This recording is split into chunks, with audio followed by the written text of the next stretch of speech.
Pain heals. Chicks dig scars. Glory lasts forever. The Indiana Fever are still alive. They are not headed into the offseason yet with possibly another entire season of no basketball, but that is a story for another day. Indiana Fever with a huge, huge win last night against the Atlanta Dream. Welcome back to the channel. Thank you so much for being here. Appreciate all your support as always. Oh, man. So, as I have said previously before, the Atlanta Dream are a beatable team. In fact, I think everyone in this league is beatable. I don't think there is enough talent on a single team. I don't care that they won 30 games. I don't care that the Aces won 30 games. Every team, top to bottom, with the possible exception of the bottom three, beatable. And the Indiana Fever proved that last night. And what I've said about the Dream in many times again last night. Now, the Fever didn't take advantage of this in game one, and that was the poor shooting by Gray and Howard. They did take advantage of it in game two because they shot better. As you can see here, if we take a look at it again, this is now, let me just scroll up to the Dream here for a second. Where do we go? Ryan Howard, 3 of 9, 0 of 4 from 3. This is what I've said about Ryan Howard before. I know people love to talk about what a great basketball player she is, and she can be. But to me, she's a little bit like Arike, incredibly streaky. She chucks up low percentage shots, and she has those nights where everything seems to go in, but they are balanced out. I shouldn't even say balanced, really, but she has a lot more nights when they simply don't go in. And this is now 2 games in a row. The Fever, if they had just played decent basketball in game one, if they had just shot decently in game one, they would already be headed to the semifinals because the Atlanta Dream, what was it, Howard and Gray were something like 11 for 33 or something like that. I think that number's a little off, but they shot very poorly in game one. And it wasn't much better in game two. Look at this. Alicia Gray, 4 of 16, folks. Ryan Howard, 3 of 9, 7 of 25, 1 of 8 from 3. Now, hey, here's the thing. This is why I said that game one was really important. Those two could light it up in game three. That's the thing I'll say about that. When you have streaky players or streaky teams, you have to take advantage of them when the streak isn't in their favor, and the Fever failed to do that in game one. Hopefully, that doesn't come to bite them in the butt in game three, because I will say this, the two rosters, for me, this is a very, very beatable Dream Team. Dream Team, I like that. Not as, they couldn't beat the Dream Team, but this is a very beatable Dream Team for the Indiana Fever. And last night, they showed why. And that was despite some absolutely horrifically bad officiating once again. This was a terrible officiating crew. Some of the calls that were made were just absolutely abysmal. And I can think of Lexi Hull picking up 2 early on. And again, I've said this before too, this is the type of thing that changes games that people don't always think about later on, right? A lot of times we think about big calls and big moments of close games toward the end, but you forget that having a key player pick up foul number 2 and early in the first half or even in the first quarter changes everything going forward. Because then we also had Aaliyah Boston. And look, overall, 7 of 12. She shot decently, 15 minutes, only played 22 minutes. Aaliyah Boston was not great last night. Aaliyah Boston was not all-star level, which actually kind of reinforces my point that when the Fever play well, the Atlanta Dream is a very beatable team. The Fever are more talented than most people realize, despite all the injuries. But the one thing I will say for Aaliyah Boston, and this is what, again, officiating goes to and how it can change things, is she had a little bit of a stretch there in the second quarter when she was starting to heat up, where she made a couple of really nice plays. Okay. And it just did not. Then she got that foul. She got a foul called on her. That was an absolutely terrible, terrible call.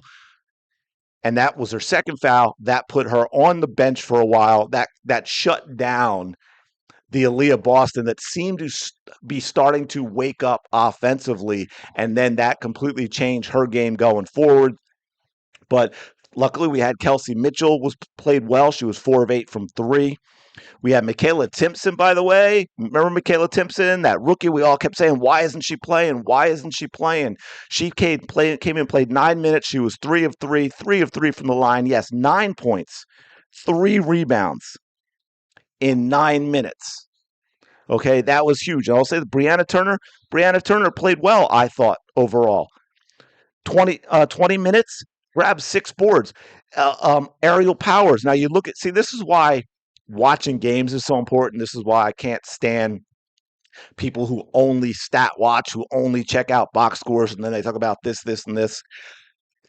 You look at this and you think Aerial Powers, who did not really, I don't think, came to play. She wasn't, I don't know if she was overwhelmed by the moment or what it was, but she was not the Aerial Powers I know in game one. But in this game, you look at the stat line, you think, oh, well, that's kind of the same. 17 minutes, she was only 1 of 5, 3 points. Now she grabbed 7 rebounds in 17 minutes. So think about that. That's 14 rebounds if she was playing starters minutes of 34 minutes a game. Like production wise, that's really good. But also this time, she came with a serious energy in how she played the game. She got the team fired up. She made a couple of huge plays that don't even necessarily look that big in the box scores. She had a 3-point play. Oh, no, I'm sorry.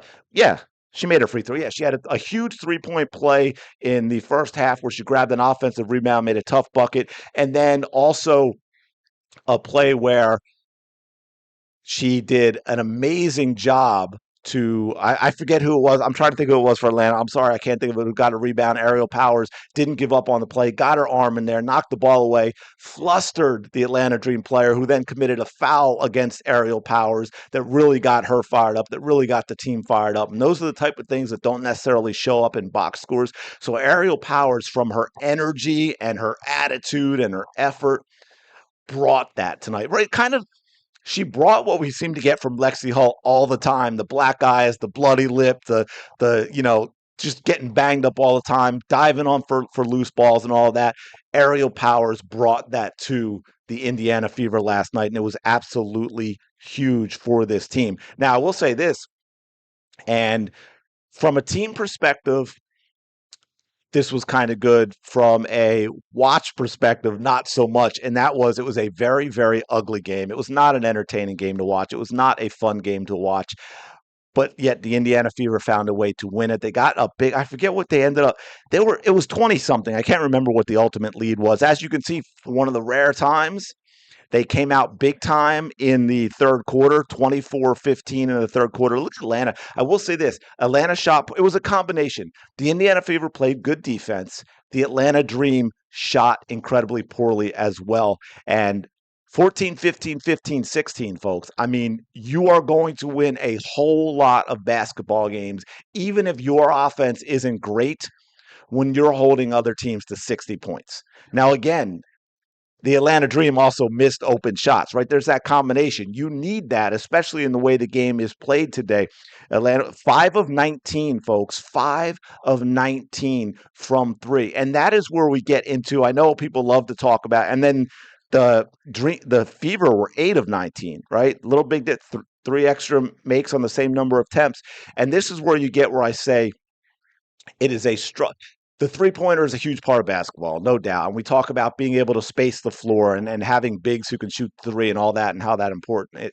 But if you solely rely on the three, you could be in a lot of trouble, because you have those games, you have those nights, and they could be big nights where you simply can't make a three, even when you're wide open. It happens to the best of players, and you got streaky players like Ryan Howard, and of course, it makes it even more of a big deal. And you see that in the NBA, where I saw they shoot the three so much to the point where it's most of their shots, that when they're not making them, that team is done. They don't have any other options or alternatives into how they play the game, into how they get production and how they get buckets if they are not making the three. So anyway, I'm going to leave it there. I don't really even have much to say about Stephanie White. The Fever kind of took over this game.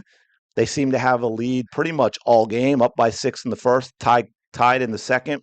Big in the third. And again, it looks a little closer than it was because they got such a big lead. I forget what the number was, but it was like 20 something. But anyway, Big night Thursday night. The Fever have a great chance to go into Atlanta, play good basketball. Oh, the one thing I wanted to say to that though, that it is a struggle when I talked about how it wasn't played well, and it didn't bite them tonight. But if the Dream come out and they're hitting shots, if Ryan Howard corrects herself, if she starts a different streak, a streak of nothing misses, the Indiana Fever missed way too many layups again last night. I know, broken record and all that, but they missed way too many. Kelsey Mitchell, even as well as she played, missing easy layups. Natasha Howard missing easy layups. We cannot have that stuff and advance. We cannot do that in games where the score is close. So we will see what happens going forward. But do me a favor, smash the like button, subscribe to the channel. I really do appreciate it. Go have the day you deserve.